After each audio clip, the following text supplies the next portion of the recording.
Hello दोस्तों, कैसे हो आप सब लोग। मैं हूं अंकुर गुप्ता और आज हम पढ़ने वाले हैं बिरसड़ की अनुप्रस्थ काट।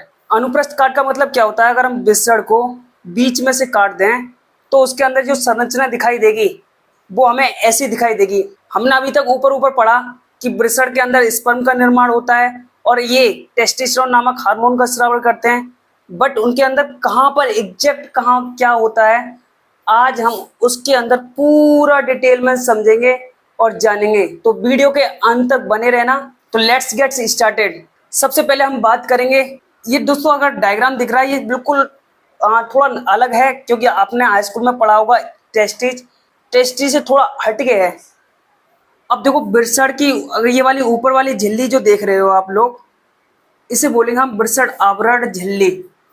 अब ये काम क्या करती है? ये सारे जितने भी अंदर ऑर्गन्स हैं ये इसको कवर करती है, और कवर करने का मतलब इनको पूरी तरह से ढककर रखती है और इन्हें सुरक्षा प्रदान करती है। इनके अंदर आप ये खंड देख रहे हो बिल्कुल भी लाइन जैसे, इन खंडों को बोलेंगे हम लोब्यूल और इंग्लिश में बोलेंगे खंडक। ये एक टेस्टिज में करीबन 200 से 300 खंडक होते हैं और इन 200 से 300 खंडक के अंदर 2 से 4 सेमनीफेरस ट्यूबुल्स होती हैं। इन ट्यूबुल्स को बोलते हैं हिंदी में शुक्र जनन नलिकाएं। इंग्लिश में बात करें तो इन्हें बोलेंगे हम सेमनीफेरस ट्यूबुल। मेन काम यहीं पर होता है। आपसे सर पूछे या क्लास में कोई पूछे कि बताइए हमें हमारी शुक्र जनन नलिकाओं का काम क्या होता है, तो हम कहेंगे सर सेमनीफेरस ट्यूबुल जो होती हैं उनका जो काम है वो बहुत सारे हैं। जैसे इन्हीं के अंदर जो है वो एक कंपार्टमेंट के अंदर यानी एक खंडक के अंदर 2 से लेकर 4 तक हो सकती हैं और इन्हीं के अंदर शुक्राणुओं का निर्माण होता है। इनके अंदर 3 तरह की कोशिकाएं पाई जाती हैं। पहली है जर्म सेल। जर्म सेल का मुख्य काम क्या होता है? स्पर्म का प्रोडक्शन करना। बेसिकली इनका मुख्य काम क्या होता है? शुक्राणुओं का निर्माण करना। दूसरी कोशिकाएं होती हैं सर्टोली कोशिकाएं। सर्टोली कोशिकाओं का काम क्या होता है? इन्हें पोषण प्रदान करना, ऊर्जा प्रदान करना। और तीसरी कोशिकाएं जो होती हैं वो होती हैं इंटरस्टिशियल सेल्स। इन सेल्स का मुख्यतः काम क्या होता है? इंटरस्टिशियल सेल्स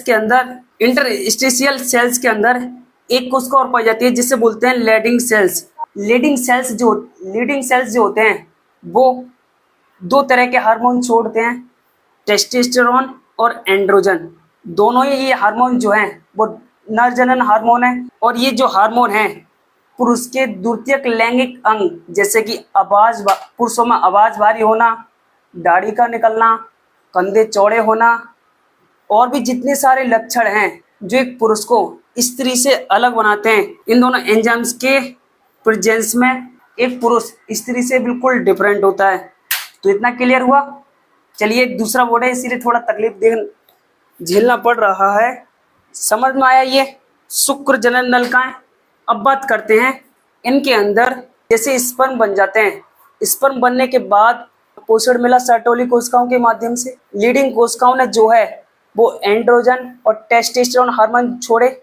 अब स्पर्म जो है वो यहाँ से निकलकर बनने के बाद वो आ जाते हैं हमारे इस वाले भाग में।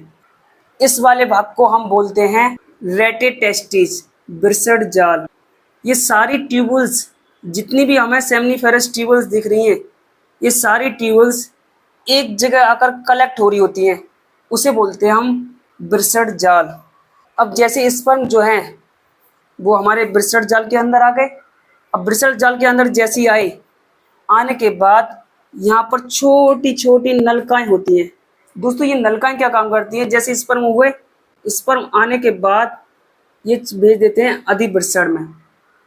जैसे हमारे स्पर्म जो है अधिबिरसड़ के अंदर आए, अधिबिरसड़ क्या करते हैं आपने पढ़ा होगा नर जनन तंत्र में पीछे, यहाँ पर जो शुक्राणु बने होते हैं पूरी तरह से मेच्योर नहीं होते हैं।